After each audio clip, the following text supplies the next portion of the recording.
Hello students, today I am going to start second lesson of Footprints Without Feet, the thief story.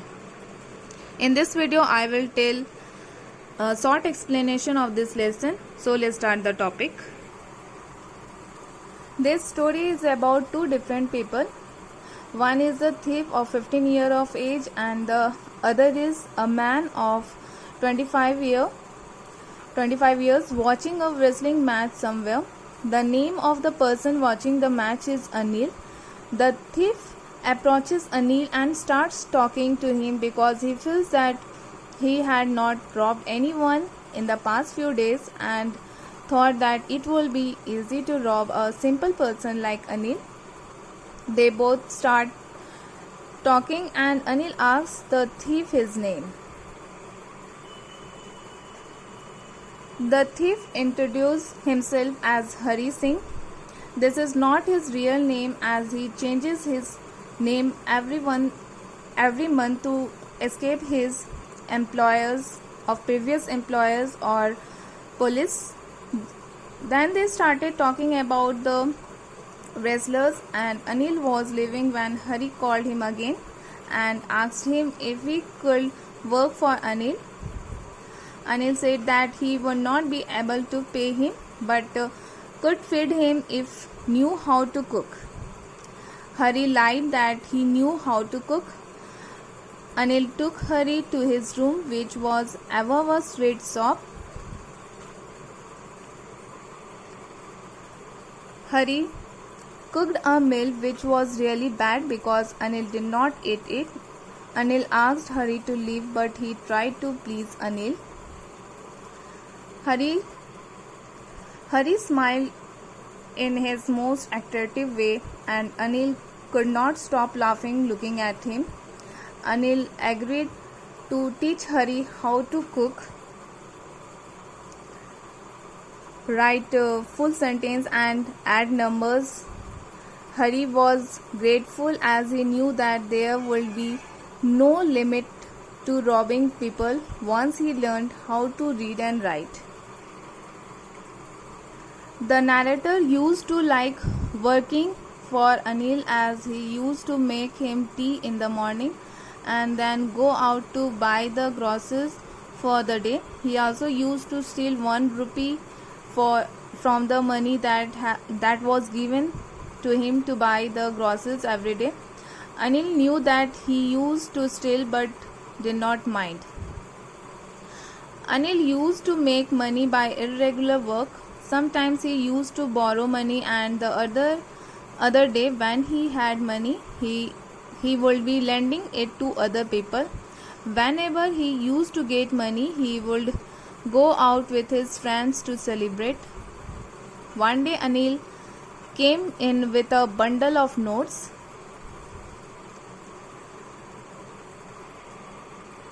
And told Hari that he had sold a book to a publisher.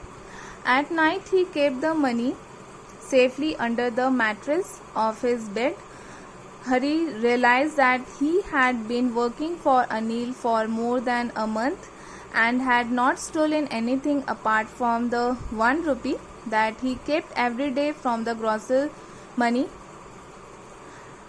Hari had many changes to steal as he had the key to the room as well, but he was surprised with the amount of trust Anil had on him as he had never seen such a trusting person in his life. This trust thing was preventing him from robbing Anil as Hari thought that the robbing a careless person like Anil did not make much difference because he might not even notice that he had been robbed and that took out all the fun from the work. Then he thought of stealing Anil's money and justified himself that if he did not steal money from Anil then also he would waste it on his friends and also did not pay him for the work that he did.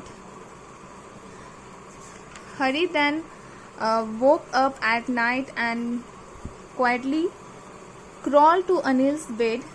he steals the money and decides to leave the city by Lucknow Express that departures at 10:30. When he reached the station,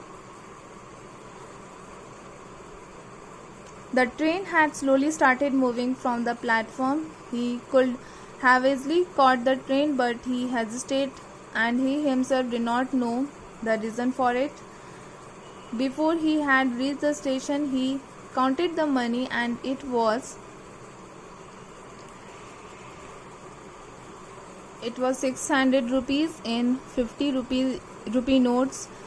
He could live a lavish life for 2-3 weeks with so much money. After the train had left, Hari was all alone at the train station. He was left with no place to sleep at night. The only person he knew was Anil, and he had looted him as well. He set a bench in a park, and as it started to rain, he sat down under the clock tower. Then he realized that the notes had got wet. He realized that learning how to read and write would help him to get a much more respectable and honest job, which would pay him much more than this few hundred rupees. Then he decided to go back to Anil's house. He reached the room and placed the money back. Next morning, he woke up a bit late, and Anil had already made his tea. Anil gave a 50 rupee note to Hari, as he had got paid for some work and he would be paid regularly. Hari took the note in his hand and realized that the note was still wet from the rain last night. Hari realized that Anil had come to know about his misery, but there was no sadness, anger, or guilt in his mind. The narrator smiled in a beautiful way, and it was happiness, as he knew that he saved himself from the wrong road. So with this we come to the end of this lesson, and I hope you all have understood it. Thank you.